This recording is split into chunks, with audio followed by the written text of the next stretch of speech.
Hello, Bwana Yesu asifiwe. Naitwa Daniel Maziku Jeyala, nikukaribishe katika kipindi cha Ask Maziku Series. Karibu sana. Siku ya leo tutakuwa na swali moja la msingi zuri sana, naamini utabarikiwa. Siku ya leo tutaangalia swali hili.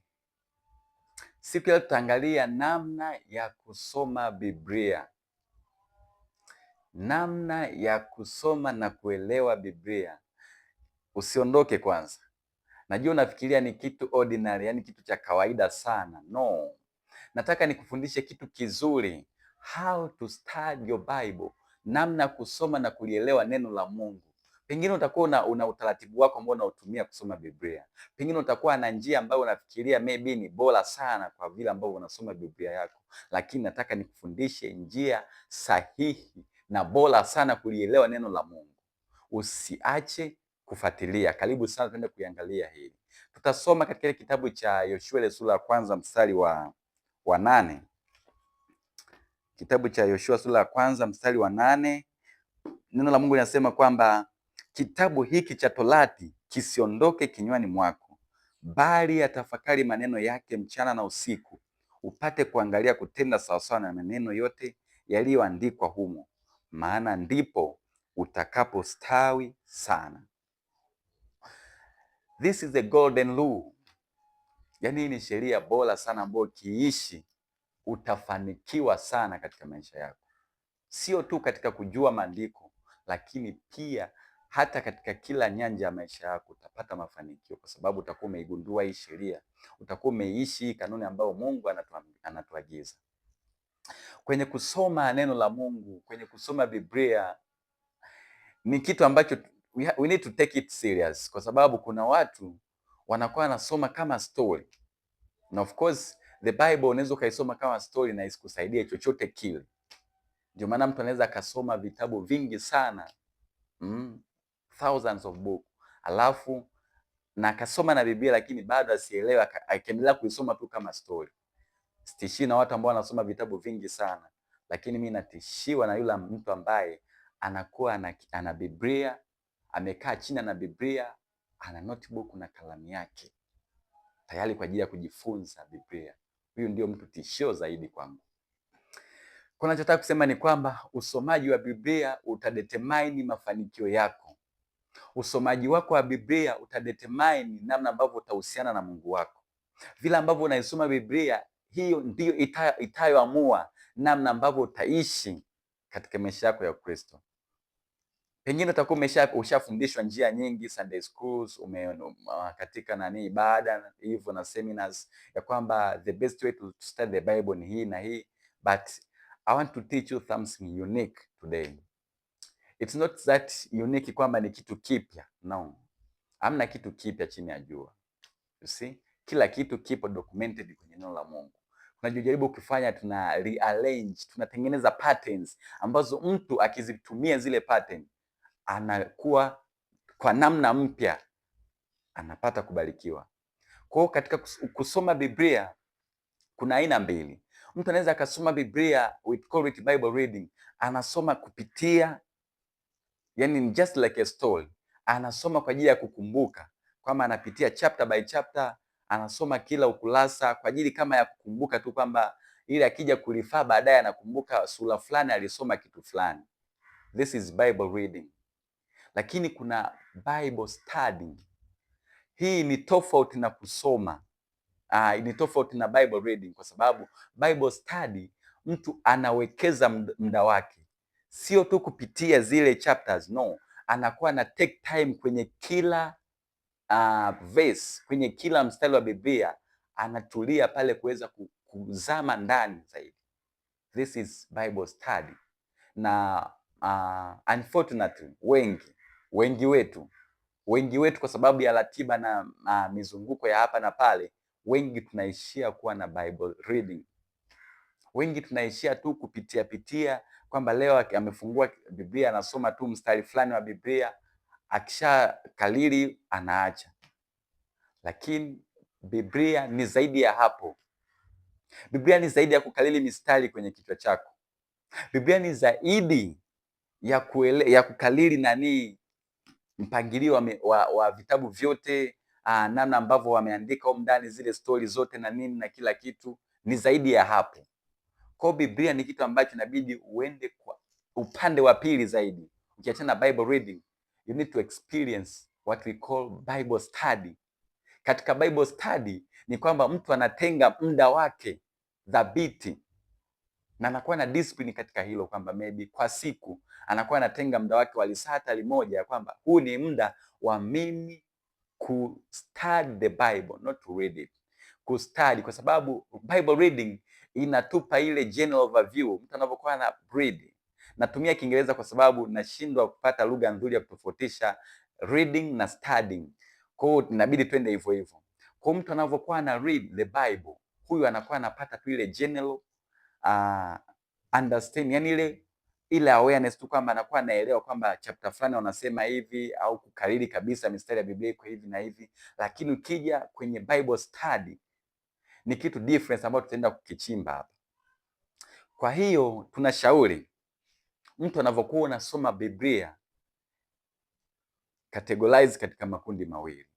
Cha kwanza, uwe na Bible reading plan, ya kwamba katika Bible reading plan, yani uwe na ile tu kuweza kufanya ile general overview, yani unakuwa una ile taratibu ya kupitia vitabu vya Biblia, unakuwa unasoma ile kawaida Bible reading. Lakini baada ya hapo inabidi uwe na muda mwingine, maana Bible reading inatusaidia tunavyokuwa tunapitia kwa kusoma kwa kawaida, inatupatia kumark vitu, kwamba kuna sehemu na highlight ya kwamba hapa baadaye nitarudi zaidi kusoma deep.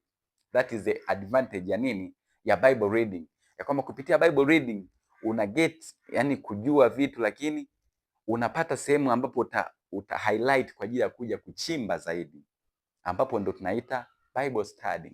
Hasa kwenye Bible study tunasema kwamba hautakiwi kuwahi sana kusoma, kujua vitu vingi unavyoendelea kusoma Biblia.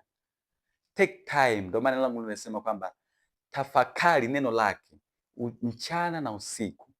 Alichokuwa anamaanisha hapa ni kwamba you need to build a discipline, ya kwamba it's the issue of day and night, ni issue ya kila siku. Kwa jenga nidhamu ya kupata muda ambao utatulia kuweza kuchimba au kuweza kustudy the Bible. Ndio maana maandiko yanakwambia litafakari neno lake mchana na usiku. Just a discipline. Tengeneza muda ambao utakuwa unapata muda wa kulitafakari. Haisemi kusoma Biblia, lakini kutafakari Biblia mchana na usiku. Kwa kutafakari ni nini? Ya kwamba mtu unavyochukua mstari fulani wa Biblia, step ya kwanza ni kuukariri ule mstari, unausoma na unaukariri, unauelewa. Kwa kitu kingine inabidi uendelee kurudia huu mstari, ya kwamba Mungu anasema nini katika huu mstari. Napenda kuwashauri watu pia wawe na hizi Bible commentaries ambazo zinakuwa zinawasaidia kuelewa kwamba ukisoma mstari fulani inakusaidia kuinterpretia kwamba huu mstari una maana gani, ili uepushe ile kutafsiri vibaya au kutafsiri nje na vile ambavyo ule mstari ulikusudia. Kwa hiyo it's better when you are studying the Bible, unakuwa na Bible commentary ambayo inaaminika. Kwa unakuwa ukichukua mstari fulani wa Biblia usome uelewe. Usipouelewa vizuri, ingia kwenye Bible commentary, angalia wanaelezea nini juu ya huo mstari. Kwa kitu cha msingi ni kwamba inabidi kwanza uelewe ule mstari unasema nini, uelewe ile Bible verse ina maana gani katika maisha yako. Kwa hivyo tunaenda kuipata kwa sababu ukiendelea kutulia katika kutafakari, kurudia ule mstari, ndipo unapata kuweza kuwa unaufahamu. Tunasema kwamba mtu anavyozidi kuendelea kutafakari ule mstari, je, una maana gani, anapata kufunguliwa kuweza kuelewa zaidi. Niseme hivi, mstari wa Biblia ni njia tu ambayo inakupeleka katika uwepo wa Mungu. Mstari wa Biblia sio Mungu mwenyewe. Mstari wa Biblia ni njia ambayo inakuelekeza kupeleka kwa Mungu. Ni kwamba mtu ukisoma Biblia, ukisoma mstari fulani wa Biblia, yani hapo hujamuona Mungu bado. Yani ni kama tu ndo umeanza kutembea kwenye njia ambayo inakupeleka kwa Mungu. Kwa hiyo ukisoma mstari fulani, ukisema ukariri tu uweke kichwani, utakuwa umekariri njia tu ambazo hazikufikishi popote. Kwa hiyo inabidi sasa uwe na uwezo sio tu akukariri maandiko, no, lakini utembee katika yale maandiko. I mean, yani zile njia ambayo ile mistari ulioikariri utembee ndani yake ikuelekeze kwa Mungu. Yani chukua time, chukua mstari wa Biblia usome, uelewe ule mstari, halafu ule mstari unakuwa kama njia, unavyoendelea kutafakari kwa zaidi, ule mstari unakupeleka kwa Mungu, unakulivili katika ule uwepo wa Mungu. Kwa mtu anavyokuwa na utafakari mstari ule, na utafakari, anajikuta moyo wake umefunguka katika uwepo wa Mungu, na hapo ndipo Mungu anazidi kukuelewesha zaidi na kukufanya uweze kuwa impacted, ubadilishwe kupitia ule mstari wa Biblia. Na hii ndio tunaita uhusiano wa Mungu na mtu binafsi. Yaani kinachotokea hapo, hayo ndio mahusiano ya mtu binafsi na Mungu. Kwa hiyo mahusiano ya mtu binafsi na Mungu hayapo kanisani, hayapo katika chumba cha maombi, yapo katika ile kukutana na Mungu katika ule mstari wa Biblia.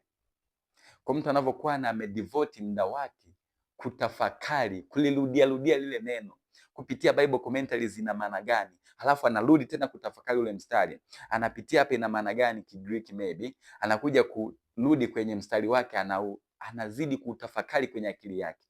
Ule mstari unampeleka kwa Mungu, ule mstari unafunguka, unamweka kwenye uwepo wa Mungu, ambapo anakutana na Mungu.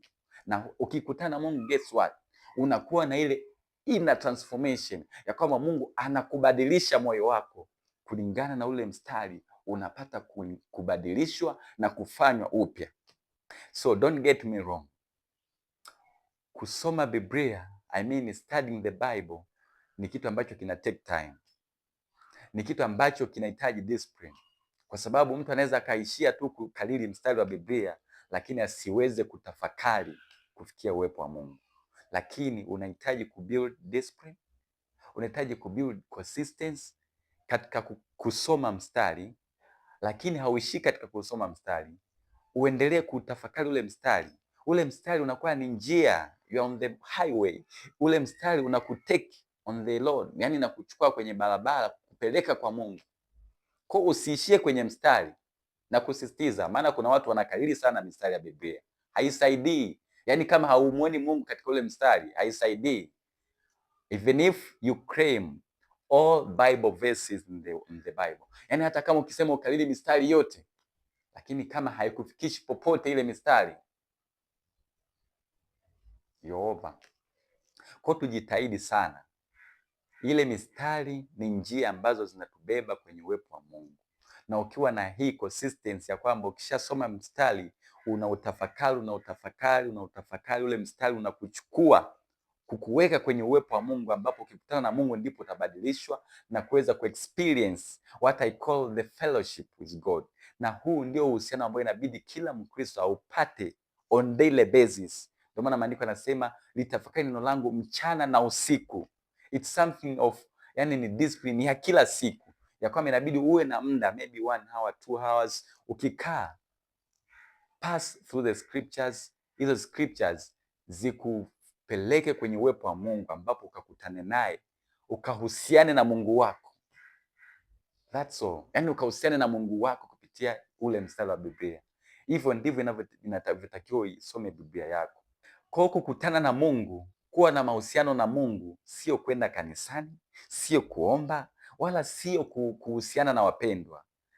Yaani kukutana na Mungu, kuwa na mahusiano halisi na Mungu, ni kumuona Mungu kwenye ile mistari ya Biblia. Ile muda unaopata kukutana na Mungu baada ya kusoma mistari ya Biblia, baada ya kutafakari mistari ya Biblia, that's a relationship.